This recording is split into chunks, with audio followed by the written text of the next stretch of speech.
അപ്പിട മുട്ടിക്കുന്നോടാ. Hello guys അങ്ങനെ finally നമ്മൾ ഗുജറാത്തിലുള്ള അഹമ്മദാബാദിൽ എത്തിയിരിക്കുകയാണ്. അഹമ്മദാബാദിൽ നമ്മള് 24 മണിക്കൂർ 13 മണിക്കൂർ നമ്മൾ ട്രെയിനിൽ ഇരുന്നിട്ടാണ് നമ്മളിവിടെ എത്തിയിരിക്കുന്നത്.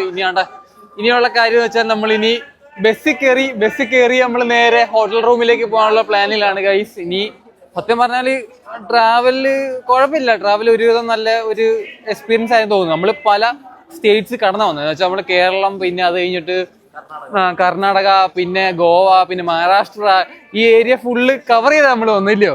അതിൻ്റെ ഇടയ്ക്ക് രാജ്യം ചായ കുടിക്കാനൊക്കെ എവിടെയൊക്കെ ഇറങ്ങില്ലടാ. അതായത് ഗൈസ് നമ്മൾ ലാസ്റ്റ് അഹമ്മദാബാദിൽ അങ്ങ് എടുത്തിരിക്കുകയായിരുന്നു. അത് കഴിഞ്ഞിട്ട് നമ്മൾ എങ്ങനെ പോകുന്നേടാ, എങ്ങനെ പോകുന്നത്? ബസ്സിലാണ് പോകുന്നത് ഗൈസ്. നമ്മൾ ബസ്സിൽ പോയിട്ട് സത്യം പറഞ്ഞാൽ അപ്പിയിട്ടില്ല, കുളിച്ചില്ല. ഇതെല്ലാം ചെയ്യേണ്ട കാര്യം എന്ന് വെച്ചാൽ ഹോട്ടലിൽ പോയിട്ടാണ് ചെയ്യേണ്ടത്. ഒന്നാമത് ഇല്ലടാ, അതിന് അപ്പിയിടാൻ മുട്ടിക്കുന്നോടാ. ആ സത്യം പറഞ്ഞാൽ ട്രെയിനിലായതുകൊണ്ട് ഞങ്ങൾ ഒന്നും ചെയ്തില്ല. ഇനി ഹോട്ടലിൽ പോയിട്ട് വേണം ബാക്കി കാര്യങ്ങൾ ചെയ്യാൻ വേണ്ടി. ഓക്കെ, ബാക്കി കാര്യങ്ങൾ ടോമ എങ്ങനെ ഉണ്ടായിരുന്നു? ട്രെയിൻ യാത്ര എങ്ങനെ ഉണ്ടായിരുന്നു? ഇല്ലടാ, സീനായിരുന്നോ ഗൈസ്? ഇനി ഹോട്ടലിൽ പോയിട്ട് നമുക്ക് കുളിച്ച് ഫ്രഷ് ആയിട്ട് നമ്മൾ ബാക്കിയുള്ള സ്ഥലത്ത് നമ്മൾ പോകുന്നതായിരിക്കും. ബാക്കി സ്ഥലങ്ങളും കാര്യങ്ങളും ഞങ്ങൾ വീഡിയോയിൽ കാണിക്കുന്നതായിരിക്കും. അപ്പോൾ സബ്സ്ക്രൈബ് ചെയ്തേക്ക്. അപ്പോൾ നമുക്ക് അടുത്തൊരു വീഡിയോ കാണാം. ബൈ.